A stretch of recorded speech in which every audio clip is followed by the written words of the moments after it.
अल्लाह झूठा बुलाए कहते हैं, लेकिन बहुत ही अफसोस नहीं, आपके एक झूठा मैं पर्दाफाश करूंगी।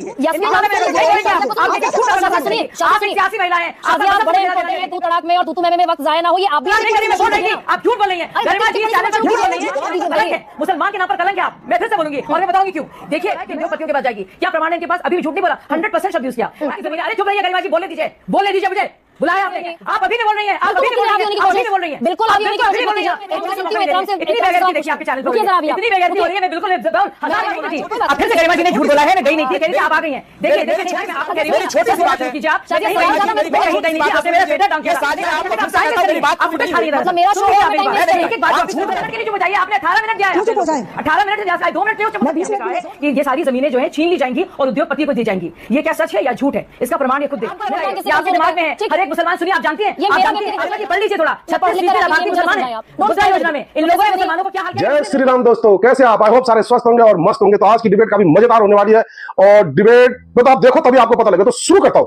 आज की डिबेट में सरकार द्वारा लोकसभा में पेश किए गए वक्फ बोर्ड के बिल को लेकर गर्मागर्मी देखने को मिली। न्यूज 24 पर हो रही इस डिबेट में दरबारी एंकर गरिमा सिंह ने अपनी विरोधी भूमिका को बरकरार रखा, खासकर जब बीजेपी की प्रवक्ता साजिया इल्मी ने वक्फ बोर्ड के मुद्दे पर बोलना शुरू किया। Yasmeen Farooqui, all India Muslim personal law board की सदस्य ने दावा किया कि अगर यह बिल पास हो गया तो मुसलमानों की जमीन छीनकर सरकार उद्योगपतियों को दे देगी। साजिया इल्मी ने इस दावे को गलत बताया और कहा कि यह महिला झूठ बोल रही है। गरिमा सिंह ने साजिया को बीच में रोकते हुए तू तड़ाक करके बात न करने की सलाह दी। साजिया इल्मी ने गरिमा सिंह को अच्छी तरह से जवाब दिया और कहा कि वह झूठ बोल रही हैं कि उन्होंने तू तड़ाक करके बात की है। अपने आप को घिरता देखिए दरबारी गरिमा सिंह साजिया को रोकते हुए दूसरे प्रवक्ता के पास चली गई, ये बोलते हुए कि मैं फिर से तुम्हारे पास आऊंगी। लेकिन जब वह लौट कर आई तो साजिया इल्मी ने उसको एक बार फिर से धोना शुरू कर दिया, ये बोलते हुए कि तुम चाहे जितना भी एजेंडा चला लो, तुम्हें बेनकाब करके ही रहूंगी। तो देखते हैं किस तरीके से डिबेट में साजिया इल्मी और इस दरबारी एंकर गरिमा सिंह के बीच में जबरदस्त बहस हुई और किस तरीके से साजिया इल्मी ने इस दरबारी एंकर गरिमा सिंह को अच्छी तरीके से रगड़ते हुए इसकी सारी मरोड़ उतार दी। तो शुरू करते हैं इस धमाकेदार डिबेट को। चालू करो बे।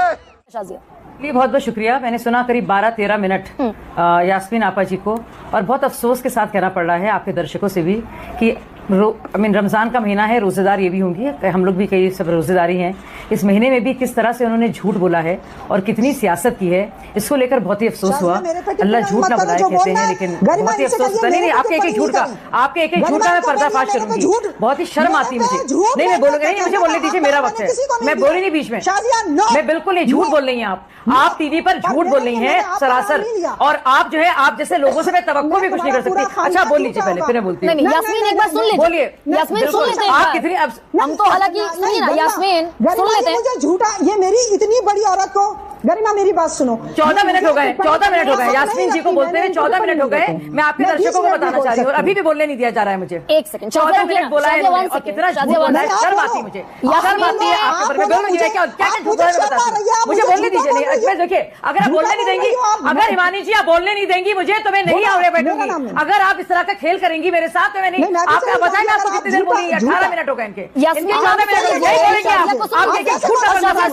आप एक सियासी महिला है, बड़े इंपॉर्टेंट मुद्दे पर बात करने बैठे हैं। तू तड़ाक में और तू में वक्त जाया ना हो, ये आप भी इंश्योर करें। मैं बोल रही थी, आप झूठ बोल रही हैं। गरिमा जी चैनल पर झूठ बोल रही हैं, मैंने तू तड़ाक नहीं किया था। मैं अपना लगातार पीछे बोलिए, आप तू तड़ाक मैंने बिल्कुल नहीं किया था। मैंने बताया, आपको बताऊंगी। नहीं, गरिमा झूठ ना बोलिए। गरिमा जो एंकर है अभी झूठ बोल रही है, कह रही शाजिया तू तड़ाक कर रही है। मैंने अपनी बात रखी, इन्होंने मुझे बोलने नहीं दिया। और यास्मीन जी जो 18 मिनट बोली है, झूठ बोल रही है। मैंने थोड़ी देर जरा सब्र रखिए। आप तू तड़ाक बोलिए, आप यास्मीन जी से बोलिए। एक मुसलमान के नाम पर कलंक है, मुसलमान के नाम पर कलंक है आप। मैं फिर से बोलूंगी और मैं बताऊंगी क्यों।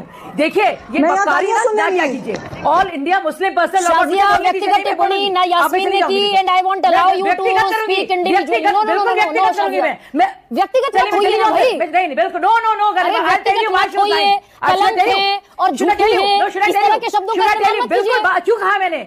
बिल्कुल कहूंगी, 1000 बार कहूंगी, 1000 बार कहूंगी। ये झूठ बोल रही, इनको क्या 100% उन्होंने बोला है कि उद्योगपतियों के पास जाएगी? क्या प्रमाण है इनके पास? अभी भी झूठ नहीं बोला, 100% शब्द यूज किया। ये बता सकती है वक्फ बोर्ड की जमीन है। अरे चुप रहिए गरिमा जी, बोलने दीजिए मुझे।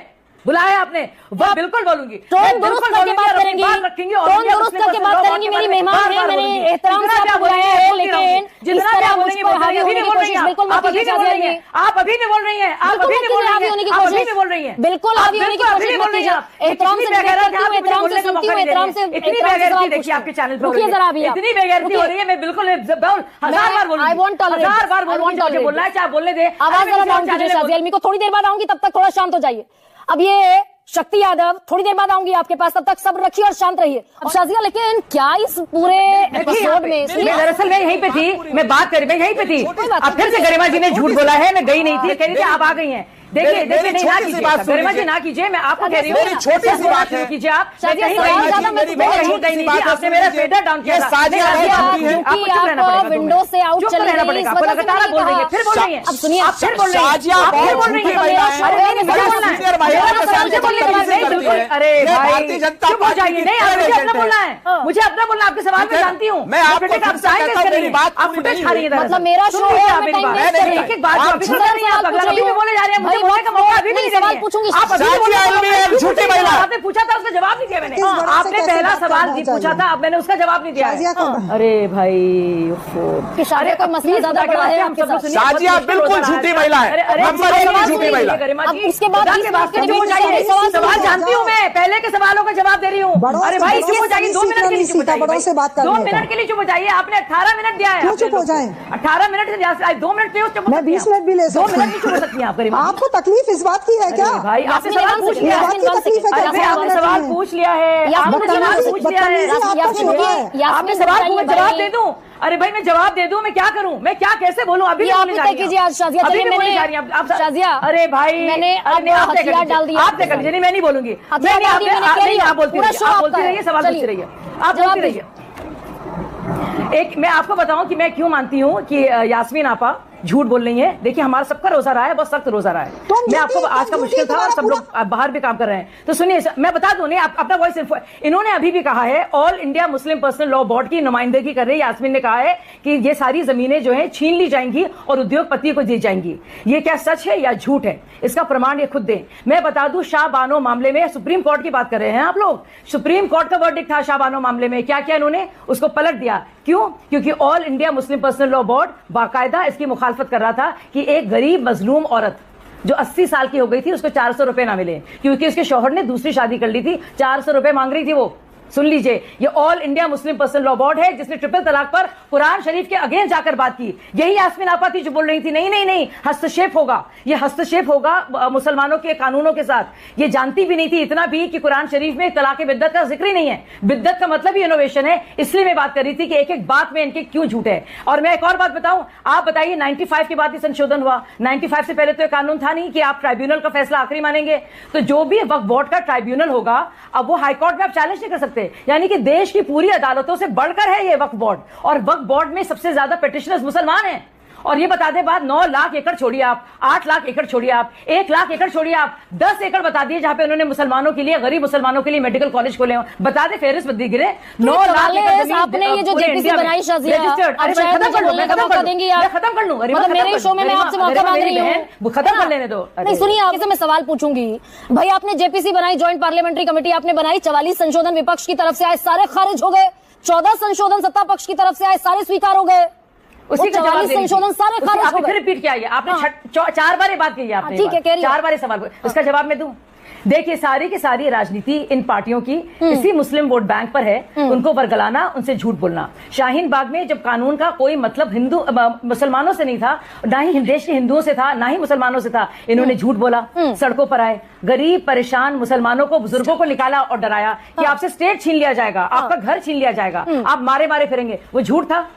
All India Muslim personal law board ने झूठ बोला और इस बात की तस्दीक की सेकंड बार जब ट्रिपल तलाक का हुआ कि ये कुरान शरीफ का हिस्सा नहीं है। वो क्या झूठ नहीं था? तो और एक बात ये बताइए, ये आपके सहयोगी जो मैंने मान लिया आपकी बात को कंसीडर कर लिया, तो ये भी बताइए चलते चलते जरा कि ये आपके जो सहयोगी दल हैं टीडीपी और जेडीयू, ये इस पर इतनी लंबी खामोशी चुप्पी इख्तियार किए हुए क्यों है? भाई 8 अगस्त 2024 को जिस दिन संसद में, सुनिए ना, जिस दिन बिल पेश हुआ उस दिन राजीव रंजन सिंह, ललन सिंह ने संसद में सपोर्ट किया सरकार का। उसके बाद से लेकर आज तक एक लंबी खामोशी है। आज डिबेट में ना टीडीपी के प्रवक्ता है ना जेडीयू के प्रवक्ता है, क्यों भाई? आपके चैनल पर नहीं आए होंगे, लेकिन जिस चैनल में गई हूं हर जगह आए हैं, कोई चुप नहीं है। लल्लन जी ने इस पर जवाब दिया है और हर एक मुसलमान ठेंगा दिखाएगा इन पार्टियों को, क्योंकि जितने भी गरीब मुसलमान हैं ज्यादातर पिटिशनर्स है इसमें, चाहे और सुनिए एक एक बोर्ड में मुसलमानों ने कंप्लेन किया है। ये सिर्फ राजेंद्र सचर कमेटी ने साफ साफ कहा है, उस पर भी झूठ बोला गया। All India Muslim personal law board की नुमाइंदगी कर रही यास्मीन आपा ने झूठ बोला है कि राजेंद्र सचर कमेटी ने वक्फ बोर्ड को बदलने के लिए, बेहतरी के लिए, करप्शन फ्री करने के लिए, फिर बोले आप, फिर व्यक्तिगत नहीं है, नुमाइंदगी कर रही है। अरे भाई व्यक्तिगत नहीं है, उनकी बात पर जवाब दे रही हूँ। गरिमा जी आप नहीं समझ, जो उन्होंने बयानात दिए हैं उसका मैं मुखालफत करनी जरूरी है, मुझे बताना, आपके दर्शकों को बताना जरूरी है कि जो बात कही गई है, एक नुमाइंदगी जो कर रही है मोहतरमा, वो गलत है। तो मैं व्यक्तिगत नहीं कह रही हूँ कि वो क्या खाती है, क्या पीती है, कहाँ रहती है, उनके बयान पर मैं जवाब दे रही हूँ। उनका बयान में सियासत टपक रही थी पूरी तरह से, तो मैं सियासी जवाब दे रही हूँ। ठीक है शाजिया, अब आपका वोट बैंक तो स्ट्रांग होता है इससे, लेकिन आपके साथी जो सरकार में शाना बशाना खड़े हैं, अरे आपको लगता है ये आपके दिमाग में है। हर एक मुसलमान, सुनिए आप जानती हैं, आप जानती हैं, आप क्या जानती हैं कि मुद्रा योजना में 36%, गरिमा जी पढ़ लीजिए थोड़ा, 36% लाभार्थी मुसलमान है मुद्रा योजना में। इन लोगों ने मुसलमानों को क्या हाल किया? ये मुस्लिम। आपको डिबेट पसंद आए, डिबेट पसंद आए तो लाइक कीजिए, शेयर कीजिए और चैनल पर नहीं तो सब्सक्राइब कीजिए। मिलता हूं फिर किसी नई डिबेट के साथ, तब तक जय श्री राम।